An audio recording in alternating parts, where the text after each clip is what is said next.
Yeah, sure. Okay, yeah, thank you. Okay, so yeah, we are going to learn the TypeScript today, and yeah, uh, what will be the topics and the agenda? Yeah, the agenda will be, so we will talk about the TypeScript itself. So what is the TypeScript and why do we need this? Yeah, and with which benefits it's provide us with. And also then we will dive into the API that TypeScript and functionality that TypeScript provide us with.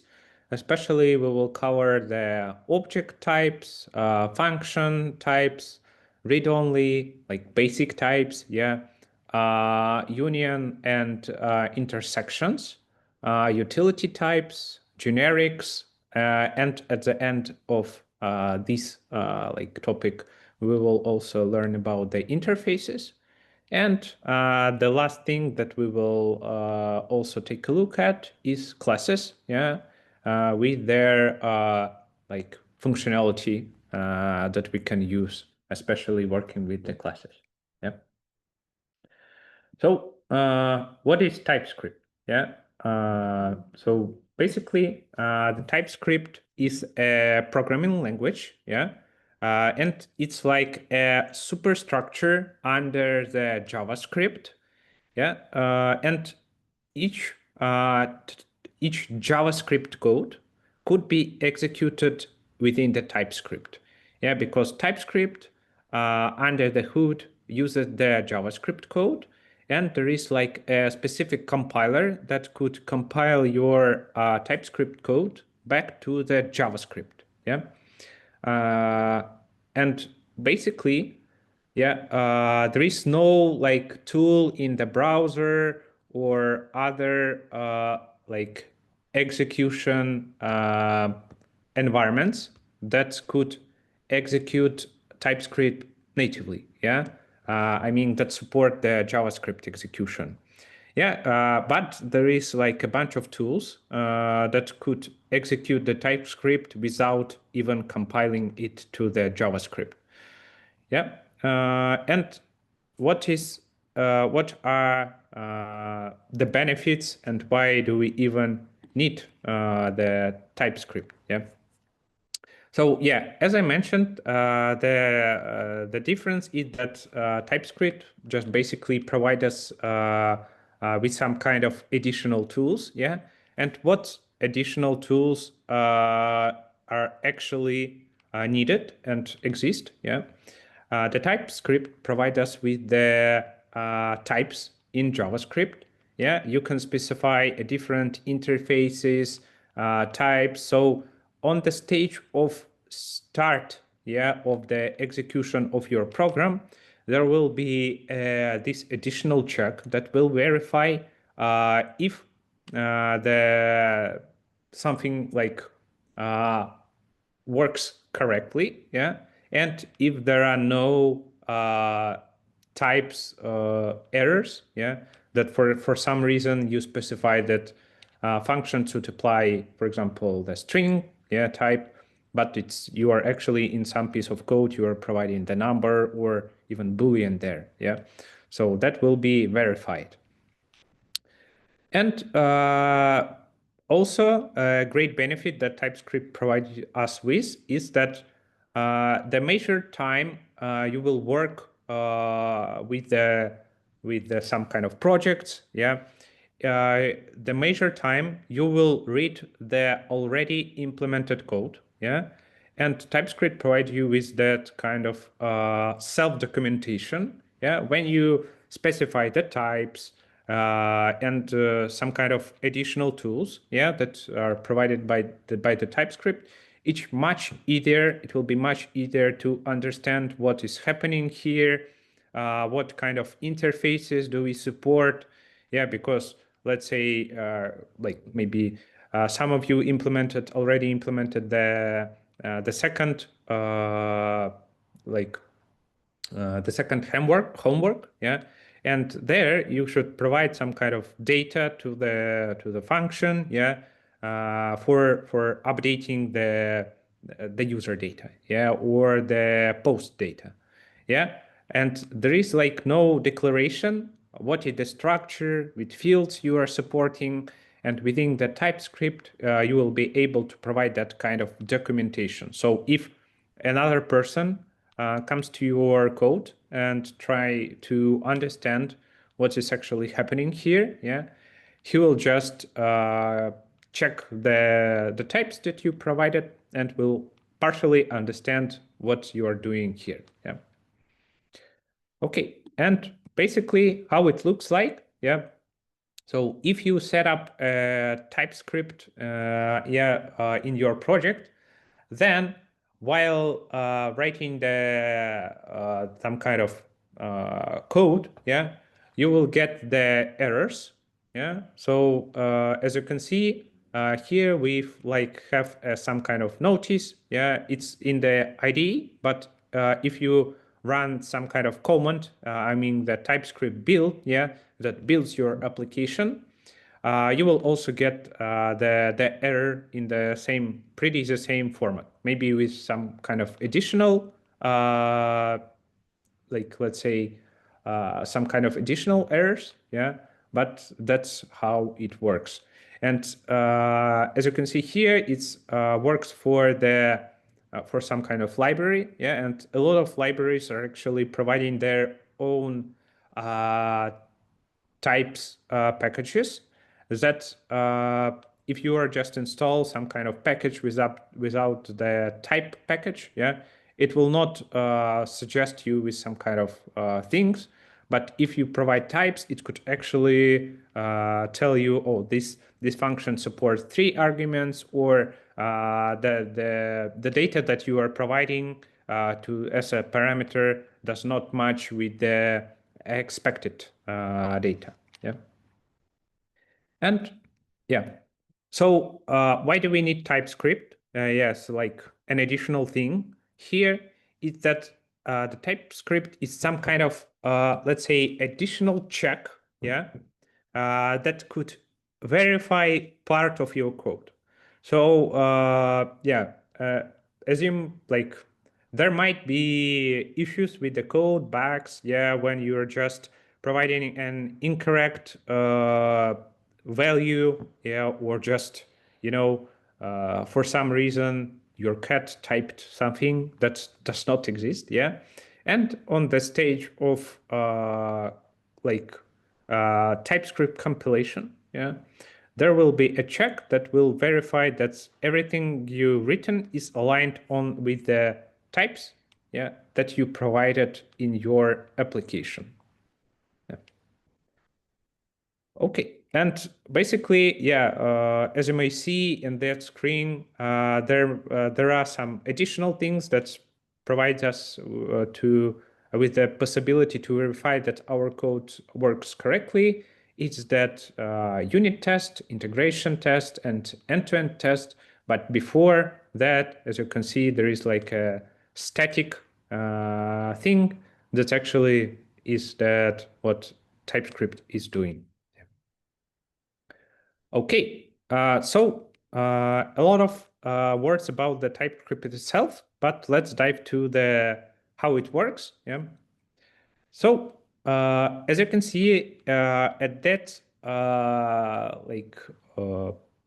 slide, we have a basic types that you can declare with using the TypeScript. So at the first line of code, as you can see, we are defining the variable that has a Boolean type, yeah, and this like specified within the after 2 dots, yeah, and then you're providing the type there.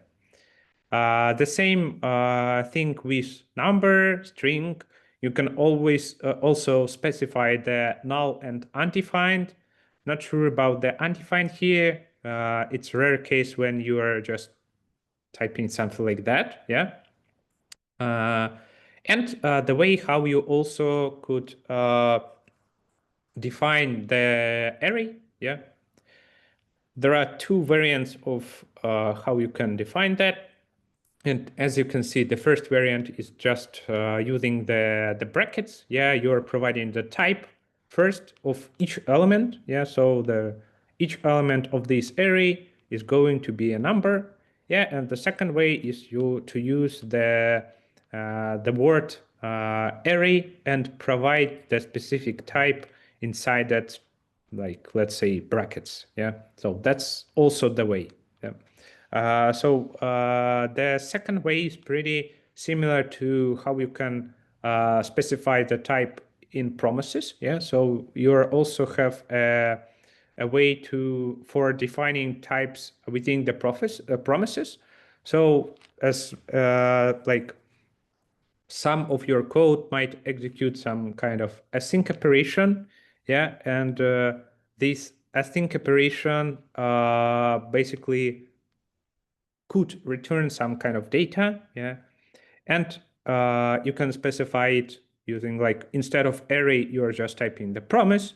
Inside that brackets, you're specifying the type that your function should return. Yeah, so that's how you could specify the types of the asynchronous functions.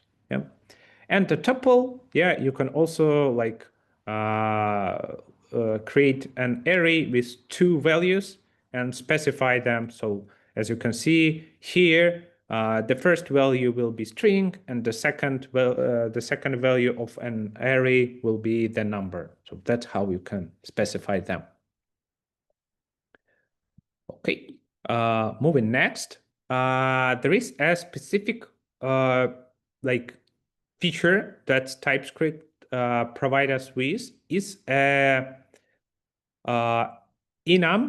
Yeah, the enums is pretty similar to like the way how you define the constants in your application. So some of you in your first homework might use some kind of, let's say, magic numbers. Yeah, for example, the HTTP codes or the default port.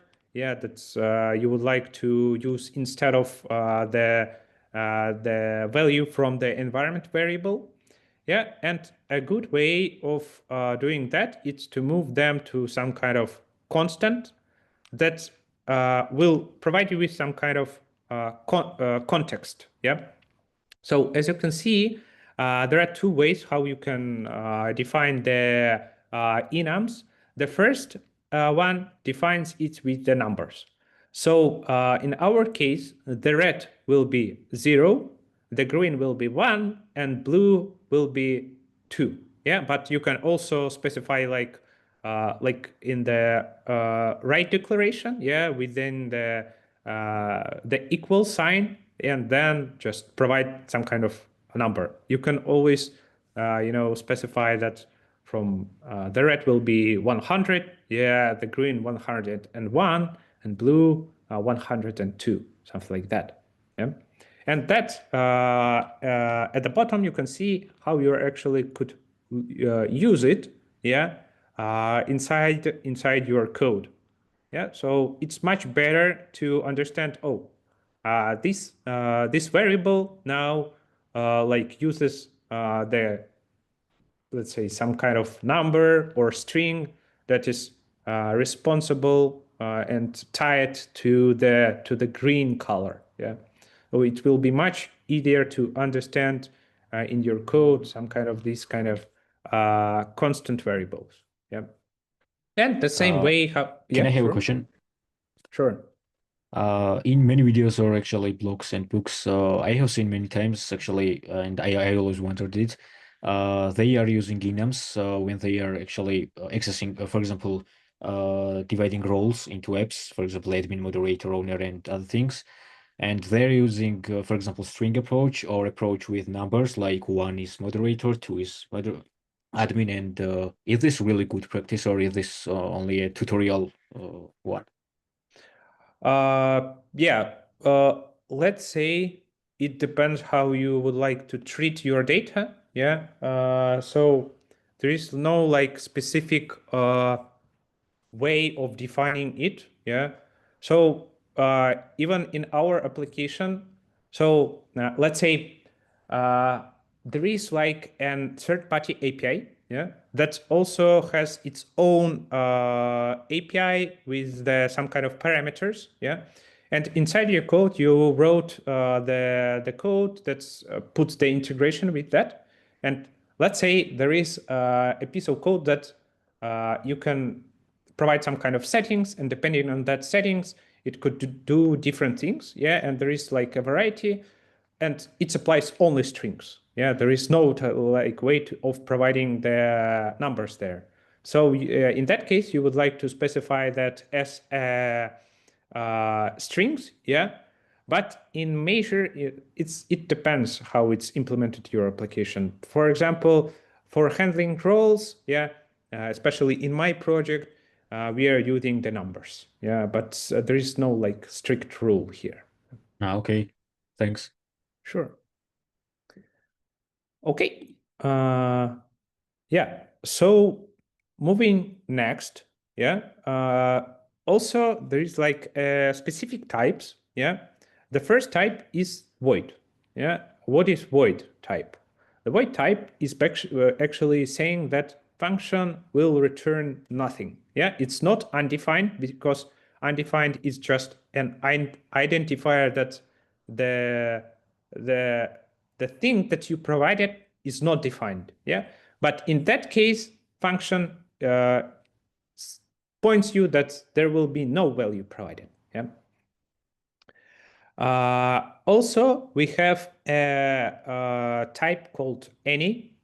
Any is it's a bad practice of using that in the code.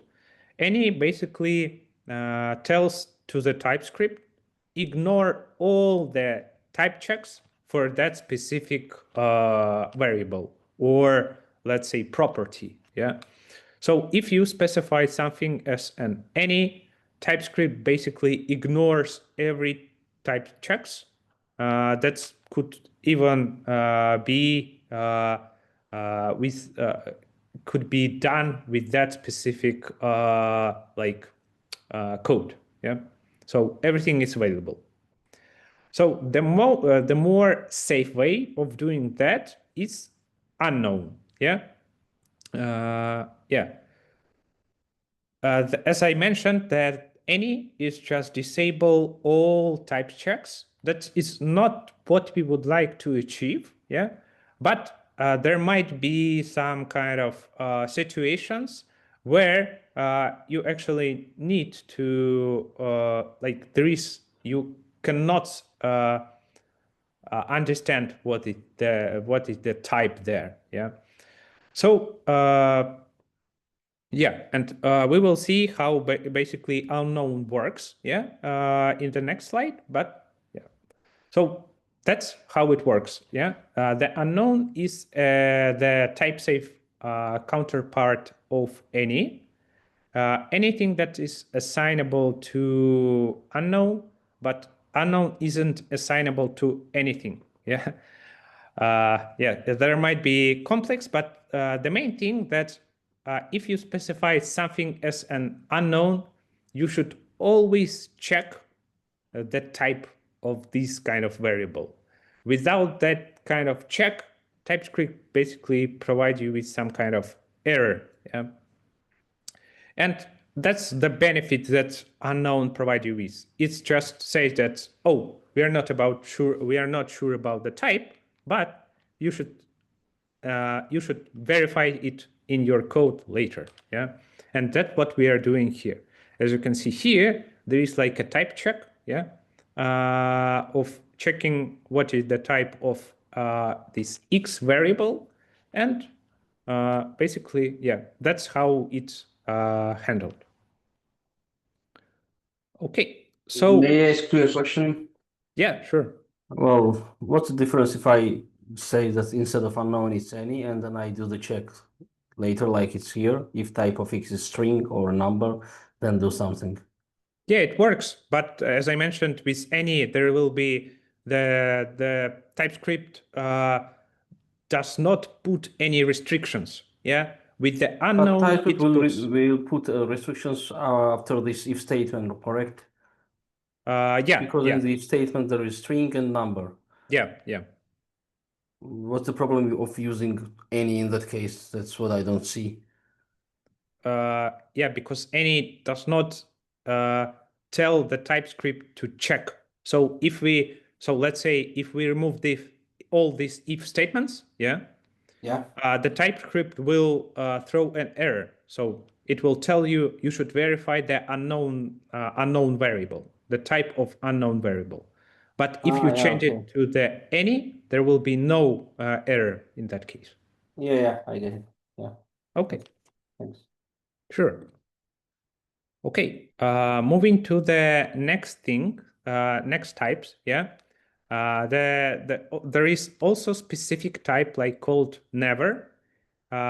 It tells that the function will never like hit the end of the execution, yeah, and even return something. Yeah, it's useful when you're writing some kind of functions that return an errors, yeah.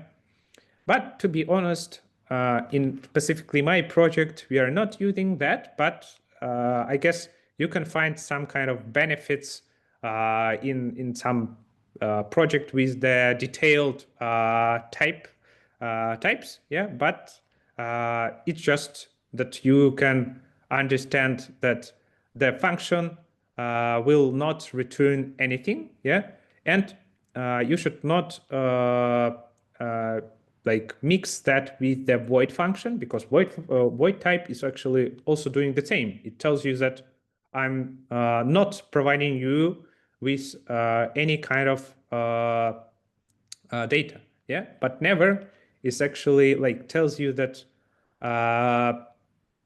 the code will not hit the success end of the function, yeah. So as you can see in the first example, it will throw an error. In the second example, it will also throw an error. And in the third example, so yeah, it will throw an error in the default. So yeah, it could be, as you can see, void or some kind of console log, yeah, operation, or never. Yeah. So there is like a specific difference between that. But as I mentioned, it's never is not frequently used, especially in my project. Yeah. Okay. So moving to the next, yeah, we will touch on the interfaces and like types that you can use in the TypeScript. Yeah. In the TypeScript, you can specify a specific name of that type. Yeah. As you can see here, we are specifying the type called lecture ID. Yeah. But under the hood, it's actually the string. And it might be useful in cases where you can, for example, you need to make sure that the variable that you provide to a function is actually with that kind of specific type. So as a general example, yeah, you in the second homework, you need to implement some kind of specific ID for each entity. I mean, for the user and for the posts. Yeah, and you can specify the type of this ID field. Yeah, for each entity. So there will be a user ID, and there will be also a post ID. Yeah. And if you, in some kind of function or an object, specify that you should directly use the, let's say, user ID, in case if you provide the post ID there, yeah, there will be a type error. So that's how it helps us with. And also it puts some kind of, as I mentioned, additional documentation. So there might be a variable called, I don't know, ID, yeah, and you are not aware of what kind of ID exists here.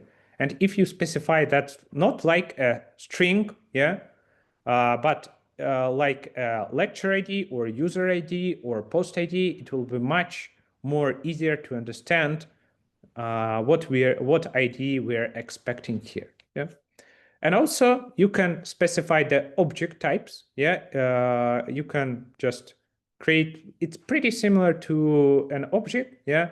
And the way how you're defining it, we have an example here with lecture. Yeah. Here we're defining the type of an object.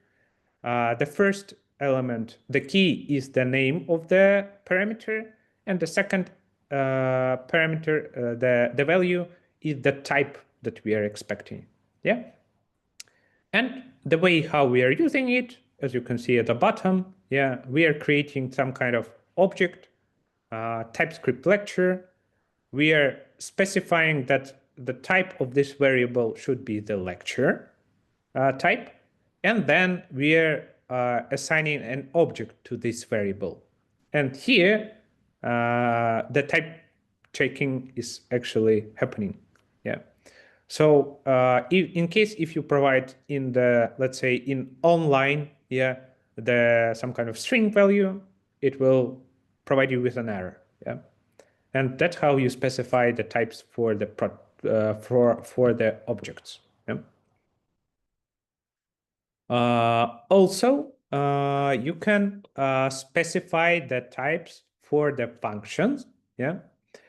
As you can see at the second line, we specified the type of the function. So what we are actually specified here is that in case if we would like to define a function, it should be the same type as we provided there. Yeah. And the first parameter of the function should be the lecture. The second should be the minutes that we, as you can see, defined above. Yeah. And the data that function should provide us with in the return statements is actually the lecture. And when we are specifying and declaring that kind of function, yeah, so that's what we are actually doing here. Is we are the first parameter is lecture, the second is extend by, yeah, and then the type should be provided like the lecture. But there is like an additional variant of defining, yeah, not like defining the specific type. You can combine both of them, yeah, and as you can see at the bottom, there is like a way of defining it. It's just you are defining the function, then the name. For each parameter, you provide the type. And as you can see, after all the parameters, after the brackets, yeah, you can specify the type of the response of this function. Yeah.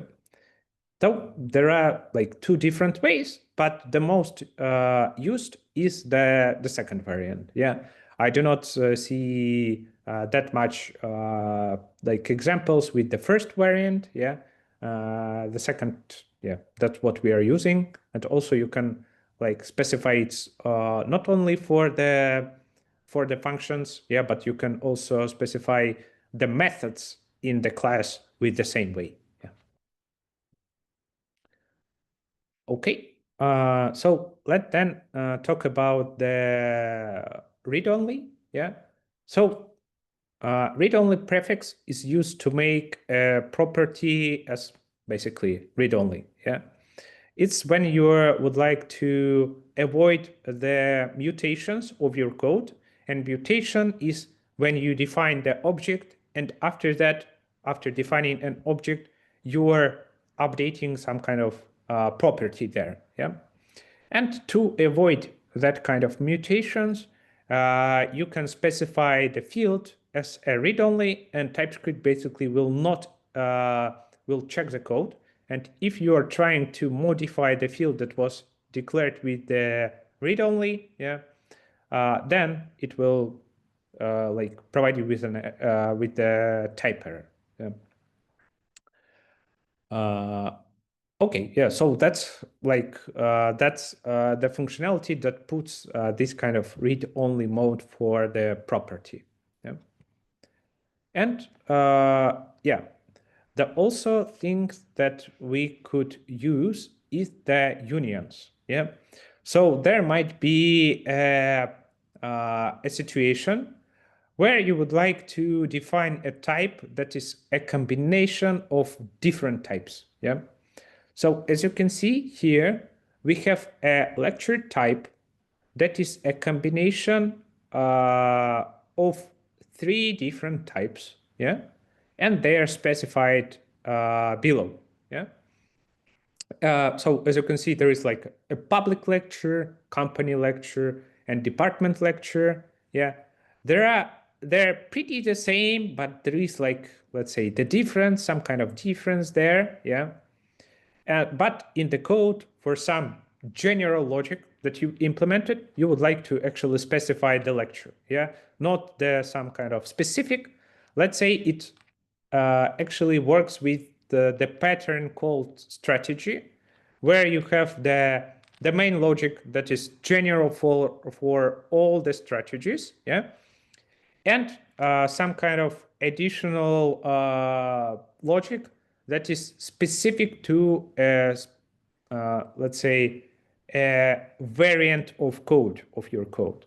So in our example, there might be a specific logic for handling public lectures, company lectures, yeah, but in the code that is responsible for general handling of lectures, let's say the start of the lecture always the same for all the lectures, yeah.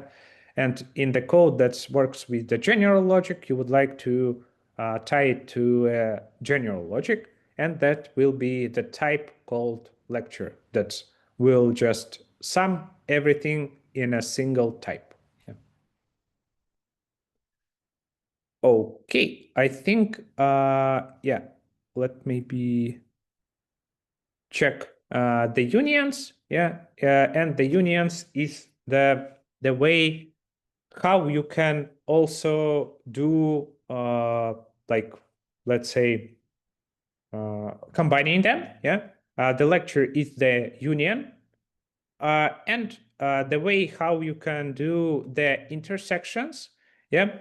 So as you can see in our example, we have a base type called lecture base. Yeah. It has the name, the start, and difficulty, and how we can, like, let's say, inherit or extend the lecture base. It's just specifying a new type, and then you can put and sign here, not or, yeah, and sign, and then provide a let's say specific type here. Yes, some kind of specific parameters or variables. Yeah, as you can see, for the public lecture, availability is public. For the company lecture, the availability is company, and there are some kind of snacks. Yeah, and for the department lecture, we could also specify the department. Yeah, it will be maybe the Node.js or Java department or some other departments. Yeah, so that's how you could extend the base logic. Yeah, and inherit the basic logic that is provided in the lecture base type. Yeah. Okay. So yeah, any questions for now? No, not yet. Sorry, I have one question. Yeah, sure. Okay, my question is regarding the enums because I want to specify one thing. For example, as far as I understood, we can use enums for HTTPS status codes, right? Yes, yes. Okay, and this way will ease our life because to memorize all the codes, rather we could like write enums, right, and not just numbers. Okay, right? Yeah.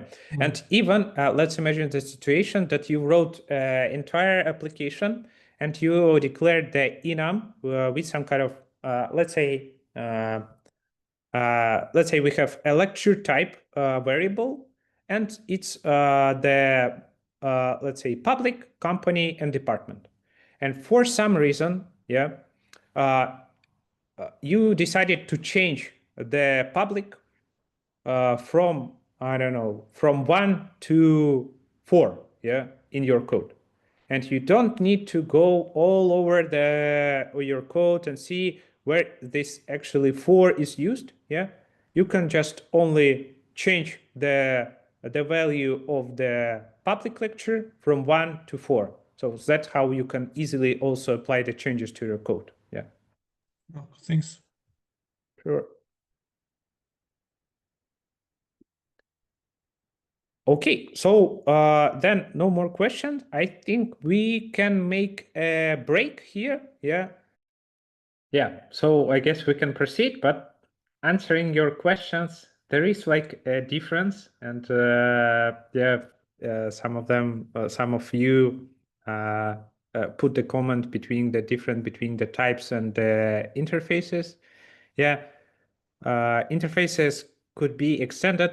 Yeah, that's true. But as you can see, in that slide, there's like some kind of extension, yeah, of the lecture type. So yeah, that's there. There will be only the difference in the way how you work with them. I mean, in the syntax. Yeah. Okay, so let then proceed, and we will move to the utility types. That's it's really helpful in some cases. Yeah. The utility type is that how you treat the existing types with some kind of additional things. So as you can see in here, we have a pick, omit, read-only, partial, and required. So what is actually doing? Yeah. They are global. Yeah. You should not like do some kind of import there. Yeah. So what is pick doing? Pick is creating a new type. Yeah. And it picks the properties that you specified. So let's say you have a lecture with the ID, name, and I don't know, some kind of thing, yeah, additional thing. Okay, and you would like to pick only the first two, yeah, the ID and name. So you can do that with the pick, yeah. So we will move on the next slide. We will move to the examples, yeah. But I was just providing you with some kind of context, yeah. Omit is just removing the specific property from the type, yeah, that some kind of by key. Read only makes the all properties of the type read only mode. Yeah. The partial specify that all properties of the type are not required. Yeah. So you can provide this property or not. It's not depend. It's not. It doesn't matter. Yeah. And the required it's if your type has the let's say some kind of not required like properties, yeah, then it will make them required. Yeah, required. Okay, so let's move to the examples. Yeah.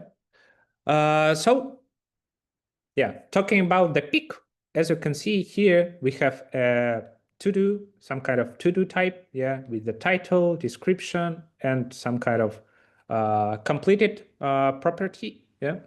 And we can specify the to-do, like the specific to-do, yeah, or you can also specify the type here. Yeah, instead of to-do, you can assign it, name the type called, I don't know, to-do, let's say be not ideal, but to do without the description. Yeah, and then we will just assign the pick to do, and as you can see here, we're specifying the properties that we would like to keep. Yeah, and it will be the title and completed fields. Yeah, and that's like their representation. Yeah, so you can assign this kind of object to this kind of type.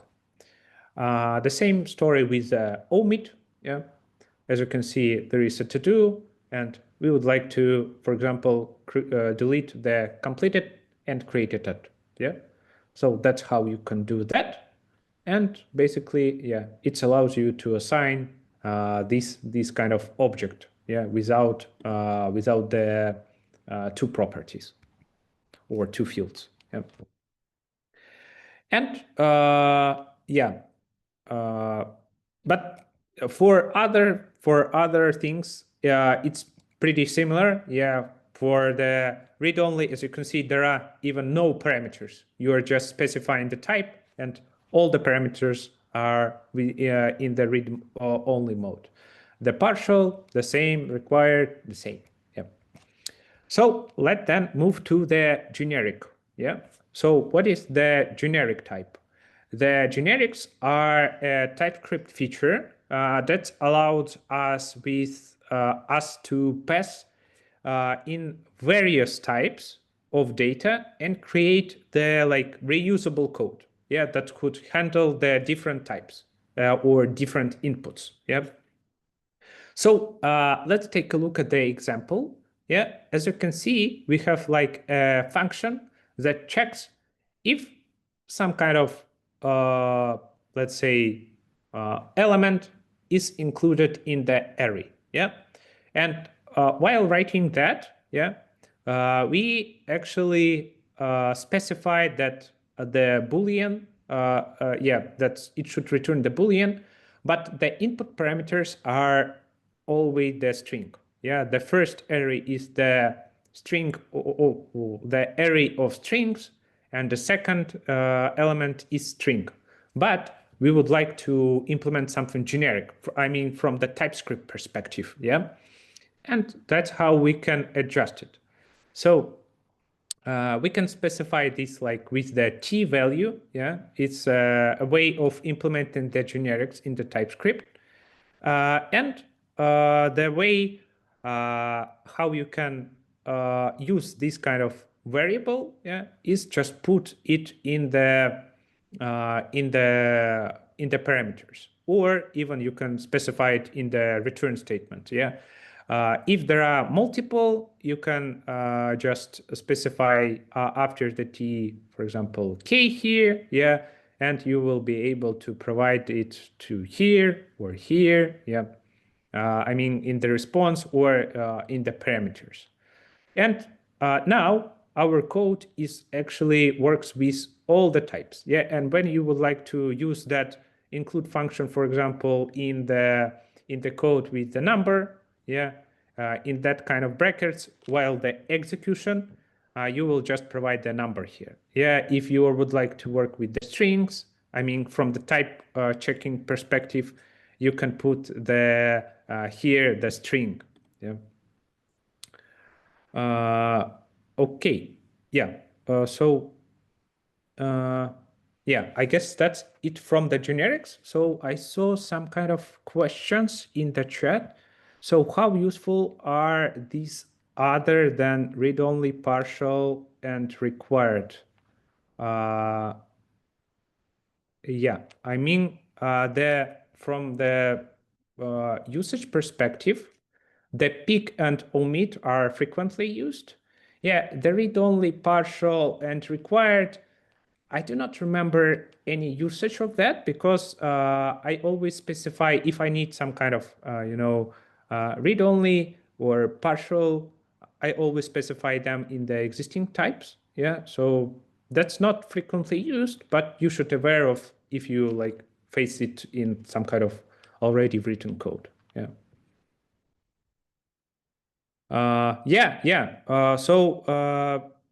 For updating endpoint, yeah, that could be the case. Yeah, but let's say it's better to add to create an additional type here. But let's say if you have an update endpoint, yeah, with the and you specified some kind of user update payload, yeah, and some kind of fields are required for that payload. Yeah, so let's say on each basically all the fields. Yeah, updating the entire user entity. Yeah, but let's say we would like to implement the patch. Yeah, and in that case, the partial could be really useful here. So we do not need to create additional type with specifying that all of these parameters should be like not required. Yeah, you can do that with the partial. Yeah. Can't we just create objects if we for sure know what we are transferring? What do you mean by object? Just Angular JavaScript object, not TypeScript type. But the object does not provide you with some any kind of types. Yeah. Yes, but if we are only sending like 2 fields of type, we for sure know what these type fields are, right? We can just send them as any. No, let's say the any is a bad way of using. Let's say you should never use any in your code. Yeah, there might be some things when you need the any, but you should not use any at all. Yeah, because any just disable the type checks. Yeah. What about when we use try catch block and in the catch block we type error as type any? Is it a good use or a bad use? I'm not quite sure I understand your use case in the catch block. Your I will type my sample code. I think you would define it as a general error, not specific error. Error as Yeah, because in my let's say in my controller I have some logic based on service, but I let's say this kind of code. So when I have some logic in try block which I need to be done, but if I am Yeah, I got for you. an error. Yeah, I got you. Yeah, but the even as I remember, the general errors has some kind of general structure. Yeah, it's not random, and they should have some kind of message. Yeah, but you can at least try to specify at least something instead of any. Yeah, it could be partial. Yeah, it's not an ideal way, but at least it's something that provides you with some kind of information. Okay, because Merab just gave me the code and I tried it and it gave me the catch clause variable type must be any or unknown, this error. Yeah, and in unknown, yeah, basically unknown is better here because with that kind of try catch, yeah, you can just provide some kind of mapping here, yeah, and then create your own and throw an error there. wouldn't any kind of error be catched by error object? As in error is general type for all errors, right? That can be fired.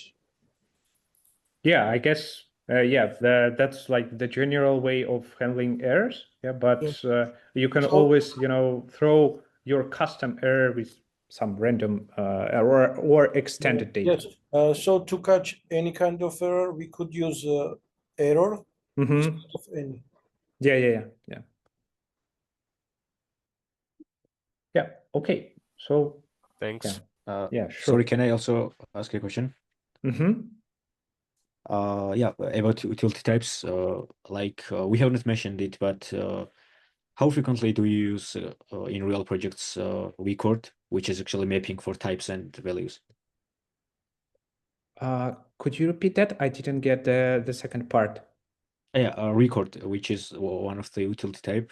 Oh, I'm not aware of that. So it's not frequently used, as I understand. Okay.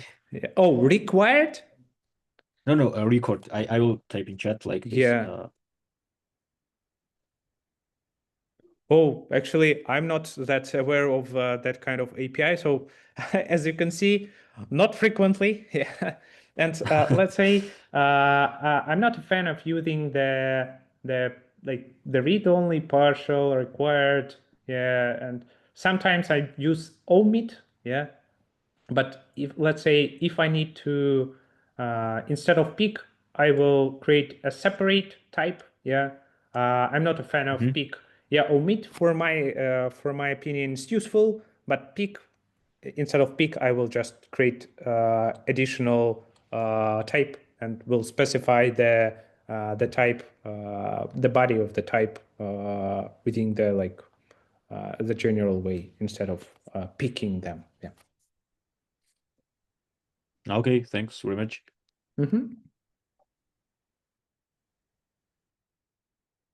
Okay, and let's that's what I meant. Okay, so let's start with the questions. Yeah, so all the questions, if you have any questions after the lecture, you can put them in the chat in our Google Meet. Yeah, and we'll happy to answer all your questions. Yeah. Okay, so let's move on. Yeah, and let's move to the interfaces. Yeah. So as I mentioned in my spoiler, yeah, there is actually not that much different between the types and interfaces, rather than the syntax that you are using. Yeah. Let's say in my project, yeah, specifically in my project, we are using the interfaces instead of types, yeah, and we are using them for practically most of the cases, yeah. We could also we use types only when we need to specify the unions, yeah, and you can specify them with the interfaces, yeah. But how it actually works, yeah, you can specify some kind of interface for the class, yeah, here, or for example for an object, yeah. So here we've defined the interface with some kind of name, lecture cache, yeah, and then we specify the methods that exist in that kind of interface, yeah. And as you can see, at the bottom, we can also specify the way how I mentioned. Yeah, as you can see, for the methods that returns you with the promise, you can specify that within a way of providing the generics. Yeah, how we are treating the generics. Yeah, so here we're specifying that in the first, the get method will provide you with the lecture or the null value in case if there is no lecture with that kind of lecture ID. Yeah. So this is like the variety of how you can specify the interfaces.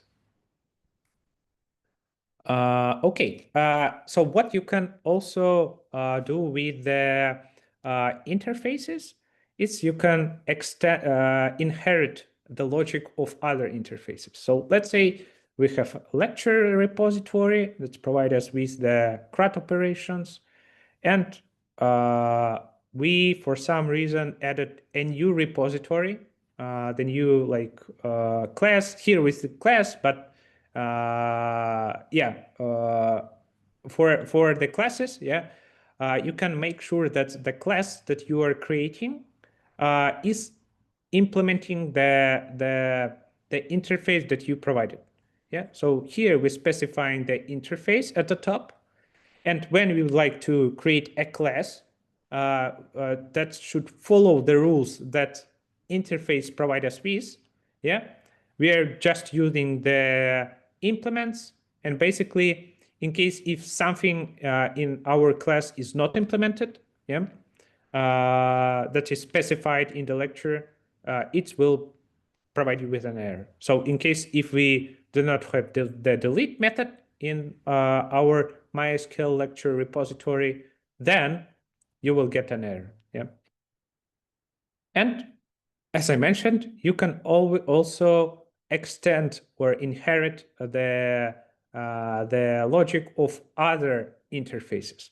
Yeah, so as you can see at the bottom, we have a lecture repository that has only one method, but we would like to extend it with some kind of additional logic, yeah, or additional method in a new interface, and that's how we define. So basically, we define a new interface, then put the word extend, and it extends the lecture repository.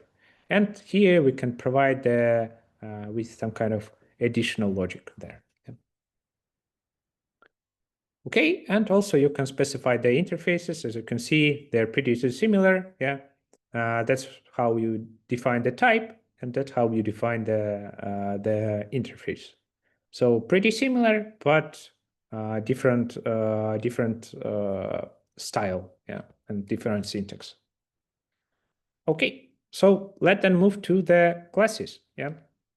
So TypeScript, in the old version of JavaScript, we're not having the classes, but TypeScript provides us with the classes and specifying the modifiers for fields in the classes. So one of these modifiers will be the public. So it makes some kind of thing in your class public. So you can access it from any code, yeah, where you are using the animal class. So as you can see, you can also specify that without the public, yeah, but it's a polite way of providing the public anyway, yeah. So as you can see here, we have a public property called name and also a public method called the move, yeah, that you could execute outside of animal class. Yeah. Then we are diving into the private modifier. Yeah, the private modifier limits that the properties or the functions could not be accessed outside of the class. So as you can see here, we have two private properties called the first name and last name, and they could be used only inside of this class. As you can see at the bottom, yeah, if we would like to access the first name of a person object that we created, yeah, there will be a compile error here. And moving to the next is the protected. The protected is something in the middle of public and private, and the protected is actually associated with the inheritance, and basically it tells us that the property could not be accessed outside of the class, but it could be accessed by the class that we are extending. Yeah. So as you can see here, yeah, in the employee, we can access the name.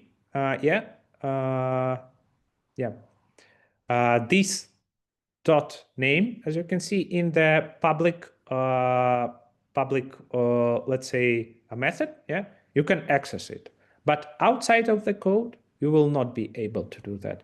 And it's actually provide us with a good way of working with the inheritance, yeah. So that's what is used for. And as you can see here, if we specify the if we like created a Howard Howard employee, and yeah, we will try to access the public method, it works fine. Yeah, and this public method is actually under the hood using the name. Yeah, but if you would like to access the name outside of the class that we extended, yeah, there will be an error. Yeah, so that's how the protected works. And also you can specify the read-only for the classes. Yeah, so in case if you would like to modify, as you can see in the example, yeah, you will get an error. Yeah, so on the creation phase, it will assign it, as you can see in the constructor. Yeah, but if you would like to modify it, it will not allow you to do that. Yeah, so the same logic as in interfaces, but it's also applied to classes itself. Yeah. And the static is that marks that you can use the property without actually creating an object. Yeah, so basically you can access the class and access the specific property, and that's how it works. Yeah, you do not need to create it with the new and yeah, basically doing that. It's really useful for the mappers. Yeah, in case if you wrote some kind of class that's transfer your data from one format to another. Yeah, you can specify it as a static. Yeah, and just use it all over your code. Yeah. Okay, and yeah, the last thing that we will also learn about is the abstract. Abstract class is that you can specify, let's say, the general class, yeah, that you should extend, yeah. So let's say, take an example here, that there is like a department, yeah, and depending on the department, there will be different print meetings, yeah. And we would like, if we would like to create our own department, yeah, we will extend from the general department class, yeah, and when we while we will write the code with the extend, it will force us to provide the implementation of the print meeting method. So it's some kind of way of handling the subclasses, yeah. And let's say we would like to define that, oh, this class should have the logic, but I'm not sure which logic. It could vary from one department to another. So I will just define that as an abstract. And when someone will extend from the department, yeah, it will extend the general logic, like as we can see the print name here, yeah. But it will not it will force the developer to write an implementation of the print meeting. Yeah. So that's how the abstract classes works in TypeScript. Yeah. So that's it. So any questions? I have a question about abstract classes. Mm-hmm. For example, as far as I understood, like abstract classes cannot be instantiated, right? Yes, that's correct.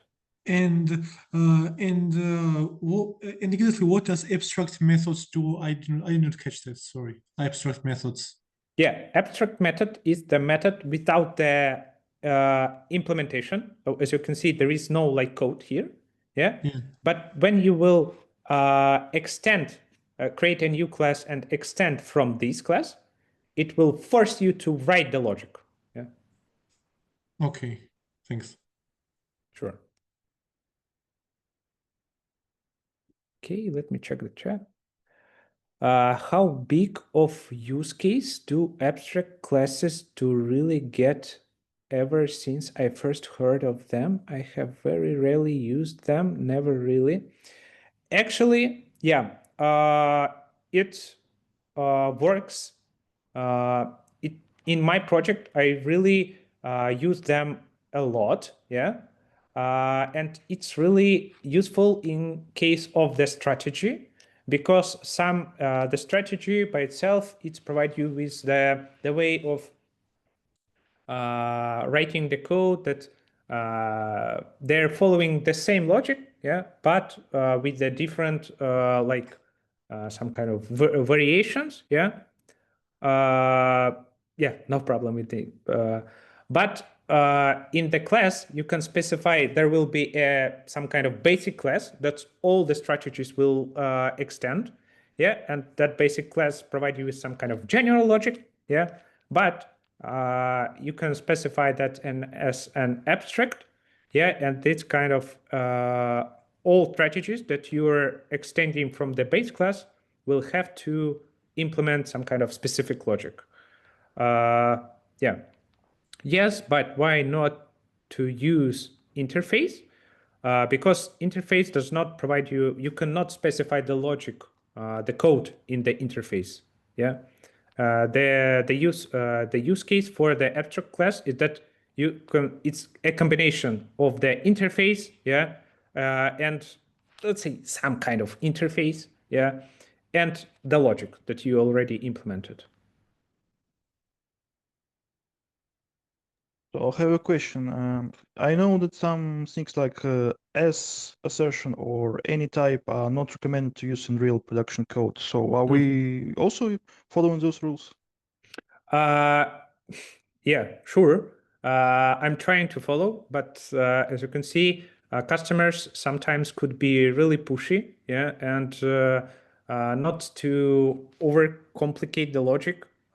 Sometimes, let's say, there is like a legacy code, yeah, and while I work with the legacy code, I try to improve it, yeah, or at least provide the interfaces, but sometimes it's not possible, yeah, and let's say I just provide the partial and put some kind of any values where I don't know what to put, or I need to spend really a lot of time trying to get to the use case when I can actually in the debug mode see what the value there. So sometimes I put any, yeah, and S, yeah, sometimes it's used for to avoid, let's say, some kind of challenges during the implementation when the customer is really pushing you and you have no time to spend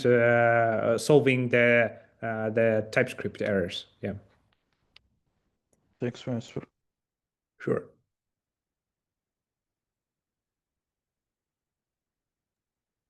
Does type checking only happen during compile time, or maybe it throws some errors during runtime if incorrect type No. gets received? No, yeah, it's only on the compile time.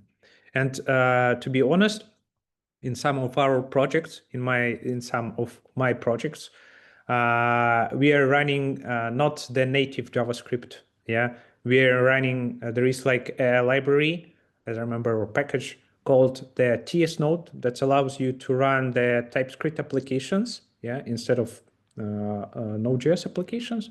So we are running them in TypeScript mode. Yeah, but there will be no like TypeScript errors during the runtime. Yeah, because it's like executing the JavaScript code. Yeah. And doesn't it affect performance or? Yeah, it's affects the performance because if you use the just a node, yeah, it compiles the code into the JavaScript, but it much easier to understand in which part of code there is like an error, yeah, because let's say when the TypeScript is compiled to JavaScript, it's the compiler provides you with some kind of additional code, yeah, and tracking the errors might be a little bit difficult than dealing with the like running in a TS mode. Yeah. Thank you. Sure.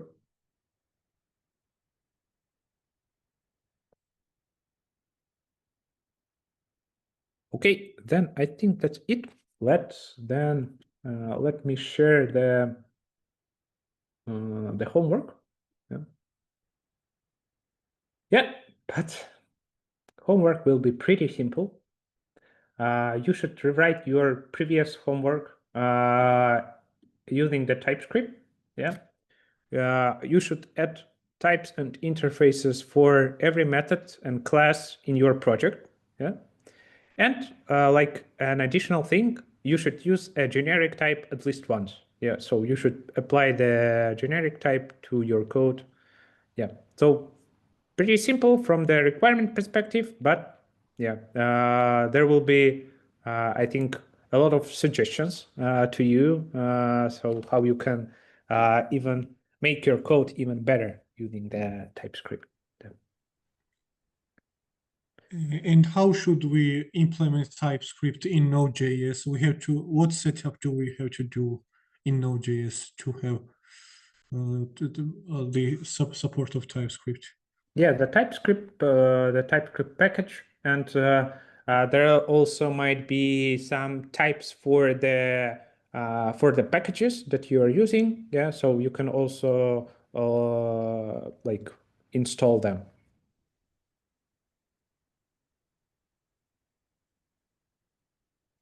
This is gonna be so painful. Yeah, I understand you. As you just a small note. Currently, in one of my projects, there is like we are part of my project written in Express. The second part is written in Nest.js, and one part is written in JavaScript, and the second part is written in TypeScript. So not that painful like in my project, yeah, but that's a good experience. I mean, rewriting from JavaScript into TypeScript and from one framework to another. You're just getting more familiar with the tools and the things that these tools provide you with.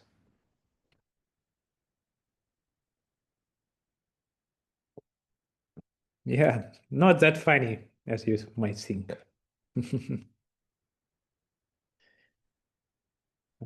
Do we need to add types to error messages as well? Yes, yes. You mentioned that, for example, utility types, you don't use them very much, and should we use in project or? It's up to I you. think we Yeah. need it in. It's up to you. So we do not have any restrictions here. Yeah, your mentors could provide you with some kind of suggestions, but yeah, feel free to use everything Also, one you question like. about this. For first homework, actually, I sent the merge request link to my mentor about 1 week ago, but there's no response, and I'm a bit shy to ask again. Like maybe he has some project and he has no time or something. And is it a problem or that I got no response? Or Yeah, that's why I asked everyone to contact the mentor. Yeah, and I will double check. Let me check your name. Yeah, I will contact the mentor because, as I mentioned, in some cases, the Gmail treats the email like not safe, and that's why maybe your mentor could not see the messages in the Google Meet. Yeah. And could you maybe send? Yeah. no, I actually contacted and he said that yeah, he saw merge request and he would actually check it, but Uh-huh. Oh yeah, you can pin him, yeah, to see like if there is like, could you check it? Yeah, or just maybe he already checked it, yeah, and just didn't respond. So feel free to ask yeah, him. yeah. Yeah. Okay. I thought that today is the deadline and it was problem, so Yeah, sure. Homework. So Yeah. I opened the pull request and my mentor approved it. So can I now merge homework one branch to the main? No, please do not merge because after the homework, we'll Okay. also internally verify your homeworks. Yeah, so no need to do anything. Yeah, I do not see any benefits of merging it to the master. Yeah. Yeah, thought it was just a requirement. Yeah. So now we should create the homework 2 branch from homework 1, right? Yes. And open the pull request again. Yeah. Yeah. In sure. the homework one. Yeah. Sure. Thanks. Yeah, sure. Okay, then I think that's it. Yeah. So thank you for everyone for the lecture. Yeah. See you in the next lecture. Thank you. Thank Thanks you. and bye. Bye. Bye.